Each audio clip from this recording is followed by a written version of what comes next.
El Salmo 91 que acabamos de leer es el salmo por excelencia de la protección de Dios. Todos que de alguna manera estuvimos durante nuestra infancia relacionados con una Biblia, seguramente recordaremos el Salmo 91, quizá en su versión 60, el que habita al abrigo del Altísimo morará bajo la sombra del Omnipotente.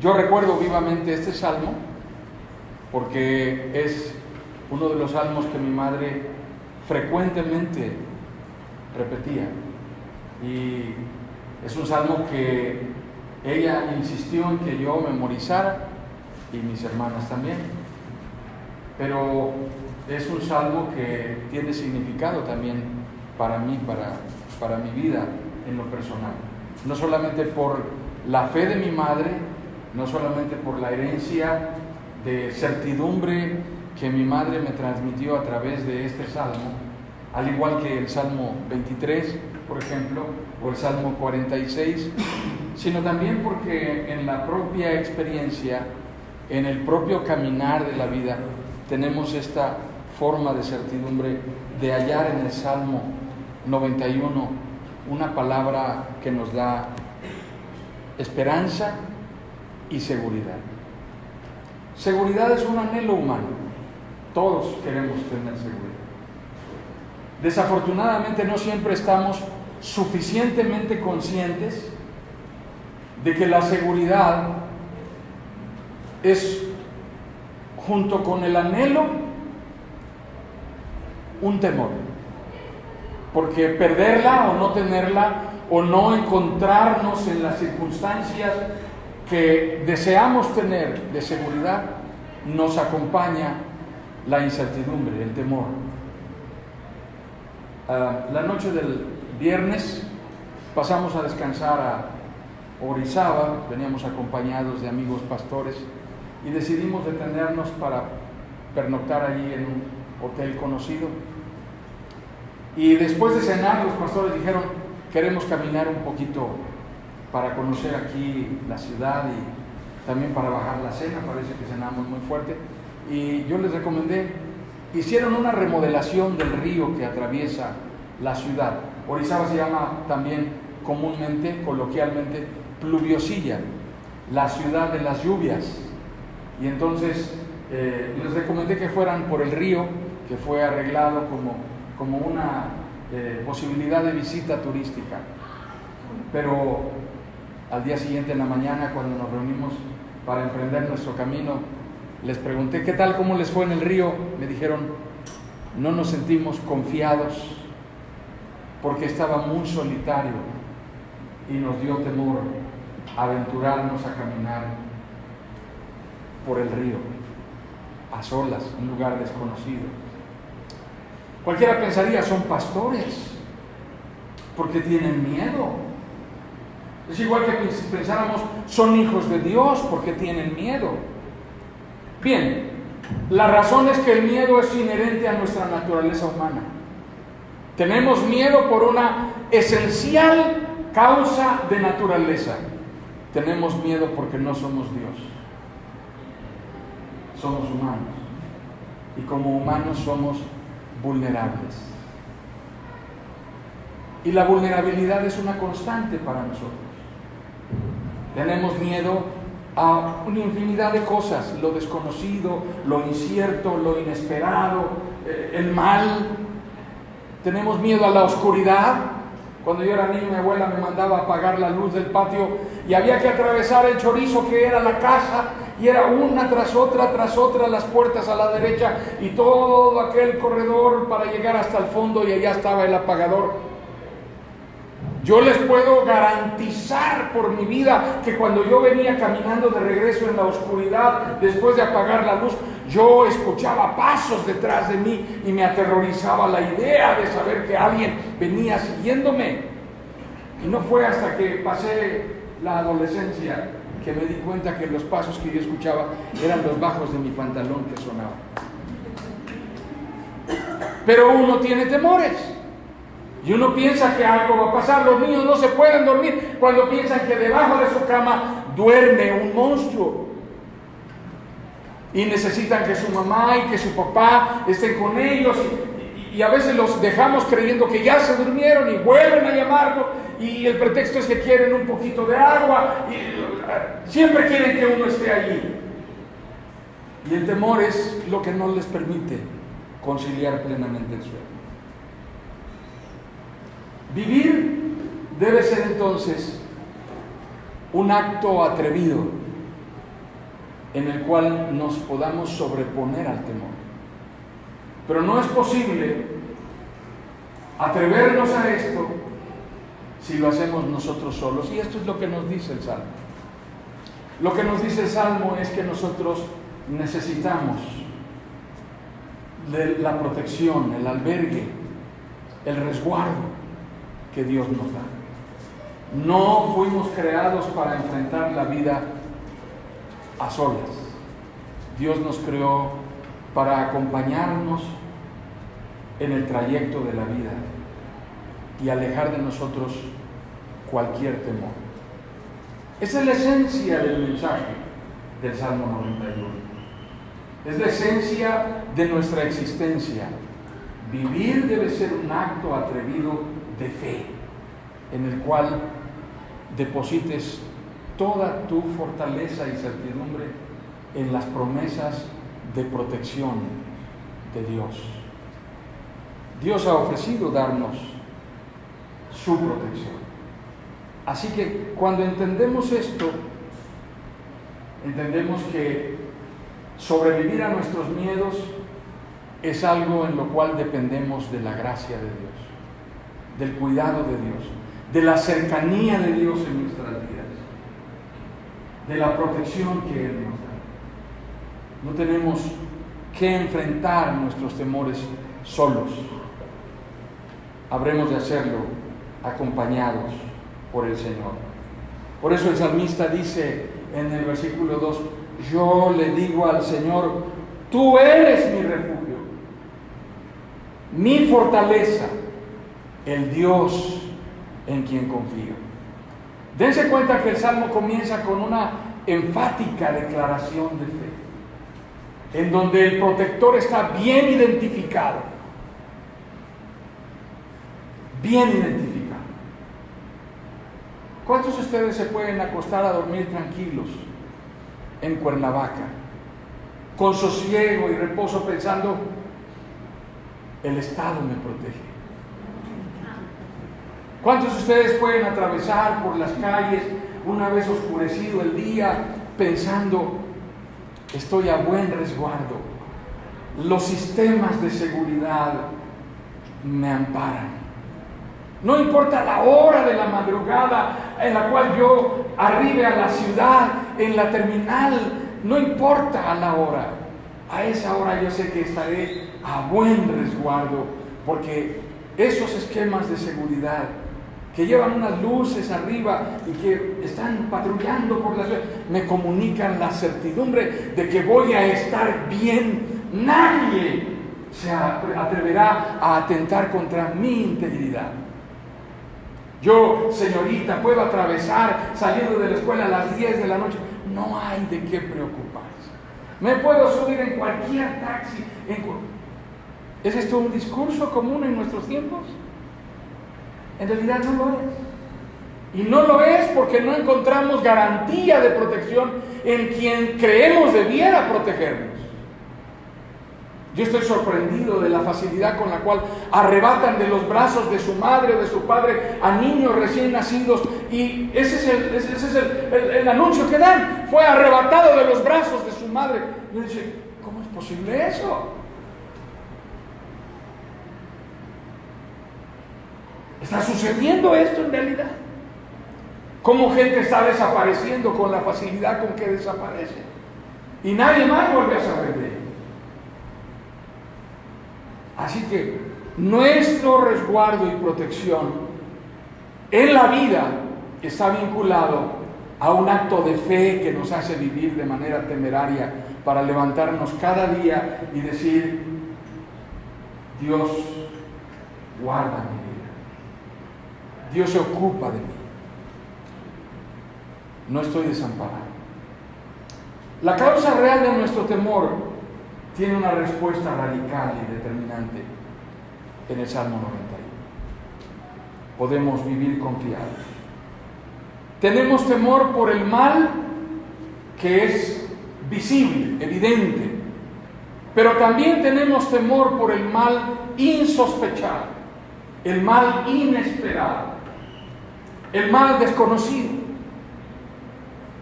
el que no tenemos la idea de que pueda sobrevenirnos. ¿No es cierto?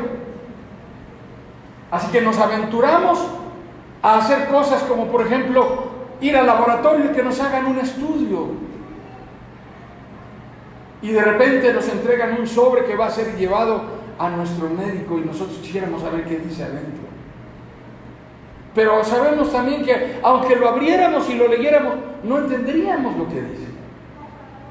Así que finalmente llegamos ante el médico atemorizados de qué nos va a decir. Sucede lo mismo cuando va uno al mecánico, deben saberlo. Y el mecánico levanta la capota del carro y está mirando adentro el motor y se queda mirando y dice: ya el solo hecho de que mueva la cabeza de esa manera nos comienza a angustiar. Hay muchas cosas que nos pueden angustiar.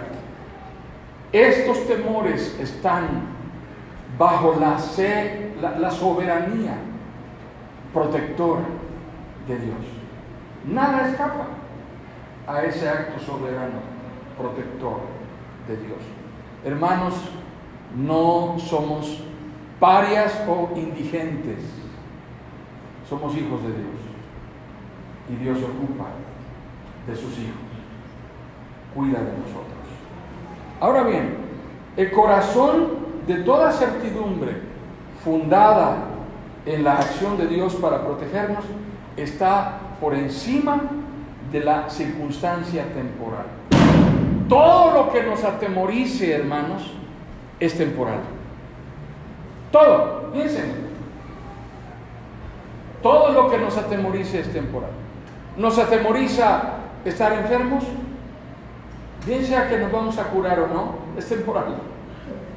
Esa es la verdad. Nos atemoriza que nos traicione alguien, es temporal. Nos atemoriza que nos vamos a quedar sin dinero, es temporal también. Nos atemoriza que nos vamos a quedar sin trabajo, es temporal también. Nos atemoriza la falta de afecto de las personas que amamos y que no nos sentimos correspondidos, es temporal también. Nos atemoriza que las personas que amamos tomen decisiones que los van a lastimar, todo es temporal. Así que lo digo no solamente para que no teman de manera permanente a circunstancias temporales, lo digo para que piensen que hay un temor que no está solamente asociado con lo temporal y con lo circunstancial, que es pasajero. Pensemos en que hay temores que están asociados con lo eterno y debiéramos considerar: ¿qué será de mí el día que me toque entregar los tenis? ¿Qué va a pasar conmigo? ¿Sí? Hace poco nos entrevistó una persona que vende paquetes, ¿cómo se les llama? De previsión funeraria. Eso suena elegante, ¿verdad? Yo creo que estas personas como que andan buscando quién tiene cara de que se va a morir pronto. Como que tiene cara de que no le queda mucho. Y se me acercó y estábamos ahí en una reunión y escogió a los que creía que estaban más y me dijo a mí: y no, que mire que la promoción y que agarre el paquete, aprovechelo. Y bueno, yo hasta me olí y dije: ¿será que vuelvo a muerto? Pero ¿saben que no pensamos seriamente en las cosas, no en las cosas eternas? Nadie se prepara para morir. Si nos preparamos malamente para vivir, peor todavía para morir. Esa es la realidad. La mayoría de nosotros poco se ocupa de cómo vivir.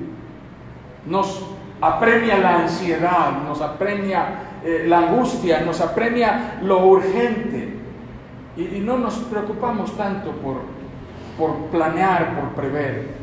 Leía esta semana una nota que dice que los millennials no están pensando ni en pensiones, ni en su futuro, ni en su retiro. Ellos están pensando solo en el presente. Y además quieren un futuro privilegiado, pero porque creen que se lo merecen todo. Los millennials creen que se lo merecen todo. Un trabajo en donde ganan poco no les importa. Quieren trabajos en donde se paga bien, se trabaja poco y se tienen buenas garantías laborales. Pero de esos trabajos cada vez hay menos. Los patrones están asegurando de que al contratar a alguien, las responsabilidades laborales sean menores. Así que si pueden desentenderse de esas, lo harán. Y los millennials están sufriendo por eso. A veces nos parecemos un poco a ellos en esta forma de pensar. Protección, hermanos, no es un acto que comienza con nuestra iniciativa. No somos protegidos por el hecho de que corremos al Señor. Piensen en esto. Somos protegidos porque Dios en su soberanía ha determinado cuidar de nosotros. Nos ha cuidado antes de que nosotros le pidamos que nos cuide. ¿Cuándo comienza una madre que se sabe embarazada a cuidar a su bebé? Cuando el bebé le pide, cuídame. Tiene que pedirle al bebé que le cuide, le manda un WhatsApp, mamá, cuídame. Mamá, no vayas a abortar, mamá. Mamá, no comas irritante, mamá, no bebas alcohol. Mamá, no fumes, estás embarazada. No, el bebé no pide nada. El bebé solamente se ocupa de existir y que se tiene que ocupar de que él esté a buen resguardo. Es la madre. Y eso es lo que Dios ha hecho con nosotros. Antes de que nosotros vayamos a Él y le pidamos, cuídame. Él lo ha hecho. Y lo ha hecho de cosas inimaginables. Lo ha hecho de cosas que no pensamos que podrían suceder. Así que esta, que es la protección que Dios da, es un acto deliberado de su soberanía que revela su carácter de misericordia, su carácter de amor, su carácter de compasión. Dice el Salmo, podrán caer 1000 a tu izquierda y 10,000 a tu derecha, pero a ti no te afectará. No tendrás más que abrir bien los ojos para ver a los impíos recibir su merecido. Ya que has puesto al Señor por tu refugio, al Altísimo por tu protección.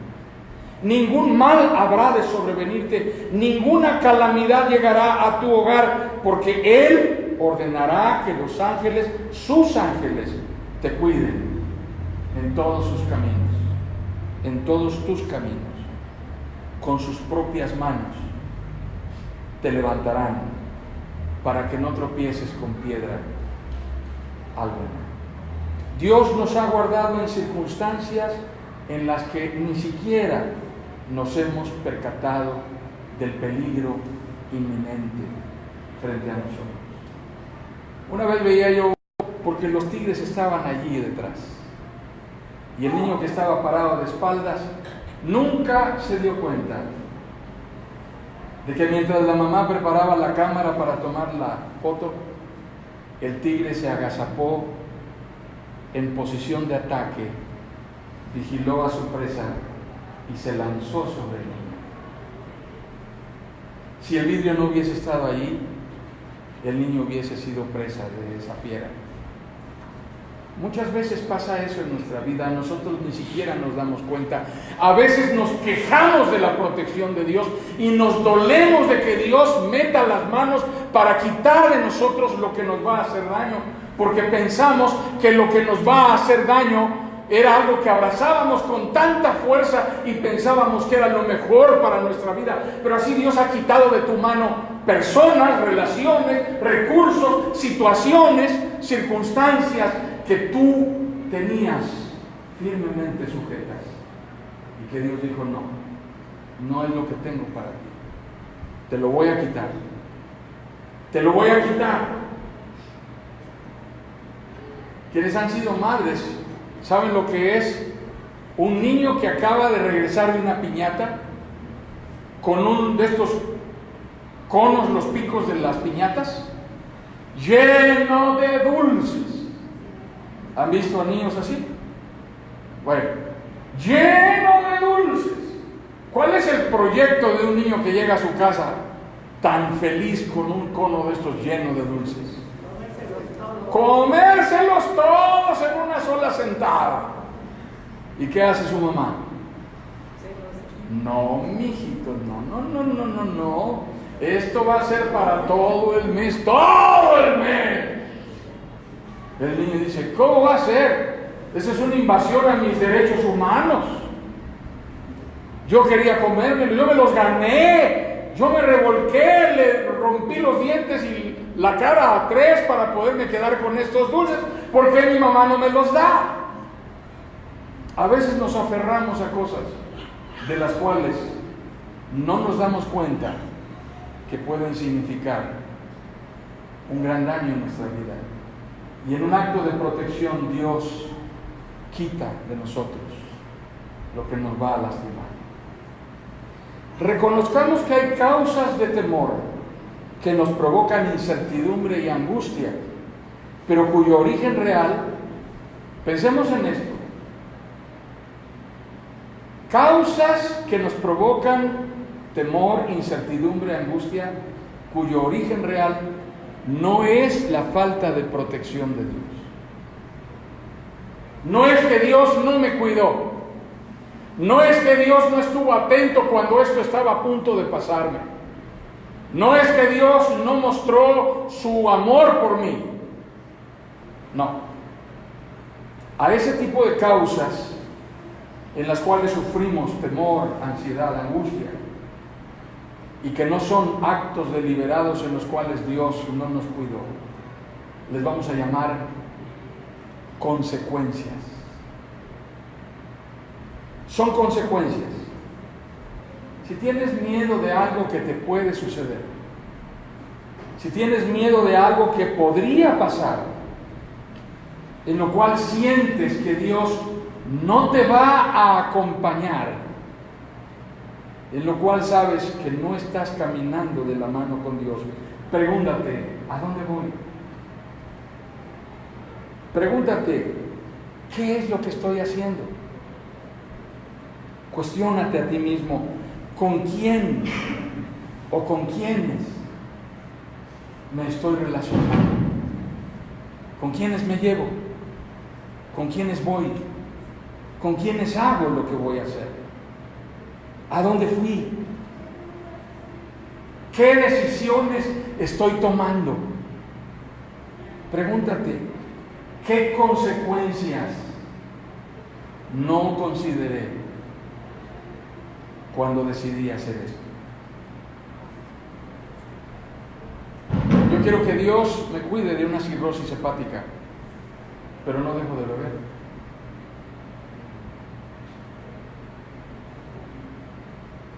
¿Sí?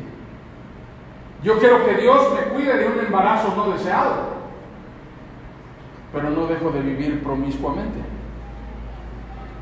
Yo quiero que Dios me proteja de una relación dañina, pero no soy cuidadoso con el tipo de relaciones que tengo. Yo quiero que Dios me proteja y me libre de cualquier situación cuando me estoy divirtiendo, pero ¿en dónde vas a divertirte? ¿Con quiénes te diviertes? Yo quiero que Dios me libre de cualquier ataque, de cualquier sobresalto en la calle, pero ¿a qué hora andas en la calle? ¿Y en qué calle andas?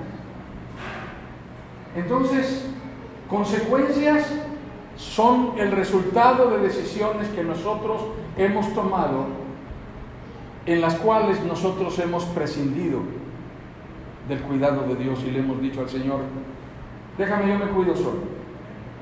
Ahorita me voy a divertir. Déjame, yo me cuido solo. No te metas, yo elijo a la persona con la cual me acuesto. No, déjame. Yo sé lo que hago, Dios. Cuando hacemos este tipo de decisiones en nuestra vida, evidentemente nos vamos a exponer a circunstancias que involucran alto riesgo. Y la consecuencia de eso es vivir en incertidumbre y en temor. Así que no tenemos por qué culpar a Dios de aquello en lo cual Dios ha permitido que las consecuencias nos alcancen. Porque las consecuencias son el resultado natural de nuestras decisiones. Temor mayor no está en función de lo inmediato. Piensen, la gente en nuestros tiempos solo se ocupa de lo presente. Sentimos temor e incertidumbre cuando no tenemos dinero en la bolsa porque faltan 3, 5 días para cobrar la raya. Sentimos temor o incertidumbre porque comenzamos a sentirnos mal, tengo una bolita en el pecho, cosas que nos causan angustia, pero todas son relacionadas con circunstancias inmediatas. El hombre light solamente vive el presente, el hoy, y su reclamo más sonoro es bienestar. Quiero tener confort. De hecho, la doctrina más difundida en nuestros tiempos es la que promueve el confort y el bienestar. La gente quiere vivir bien. Si a nosotros, para rendir nuestra vida a Jesucristo, convertirnos a nuestro Salvador Jesucristo, nos hubieran dicho que Dios tenía proyectado llevarnos a sufrir peregrinando por el mundo en cárceles, ¿cuántos nos hubiéramos convertido a Cristo? La verdad no creo que muchos. Pero ese era el proyecto de Dios para Pablo. Cuando Ananías fue enviado para orar y bautizar a Pablo, Dios le reveló a Ananías: ve, porque instrumento escogido es este para llevar mi nombre ante los gentiles y ante potestades, y yo le mostraré a él cuánto le es necesario sufrir por causa de mi nombre. Quiero pensar a cuántos de los que están casados aquí, me refiero a ellas, a las casadas, a cuántas de las casadas, descansen hombres, en descanso, como en el ejército, en descanso, ahorita les toca a ellas. ¿A cuántas de las casadas les dijeron: yo te amo, quiero que seas mi esposa, porque tengo preparado para ti un camino lleno de espinas y de abrojos y de sufrimientos, que van a ir afirmando a lo largo del trecho cuánto te amo? ¿Cuántas se hubieran animado a decir sí? En realidad lo que nos convence es que nos digan que vamos a ser felices, ¿verdad? Así que muchos de nosotros estamos anclados con el presente inmediato. Pero la protección que Dios ofrece en el Salmo 91 tiene que ver no solamente con el presente inmediato, tiene que ver con el futuro inmediato. Dice el Salmo al final: Él me invocará, yo le responderé, estaré con Él en momentos de angustia, lo libraré y lo llenaré de honores, lo colmaré con muchos años de vida y le haré gozar de mi salvación. Observen que cuando habla del presente, dice que estará con nosotros. ¿Pero en qué momentos dice? Estoy hablando del versículo 15. Estaré con Él en momentos de angustia. Nosotros no queremos vivir la angustia, pero la palabra de Dios nos dice que vamos a atravesar por angustia. Nuestro aborrecimiento del dolor y el sufrimiento nos impiden ver que los procesos dolorosos en la vida son inherentes a nuestra condición humana. Por favor, levanten su mano los que están aquí y que nacieron sin haber sufrido dolor.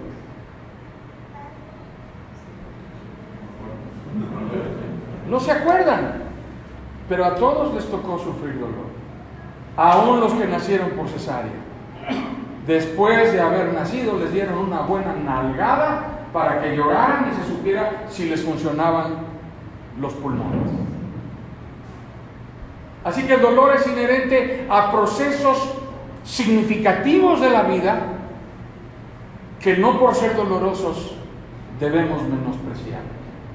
Así que hay cosas a las que no debemos temer, y una de ellas es al dolor.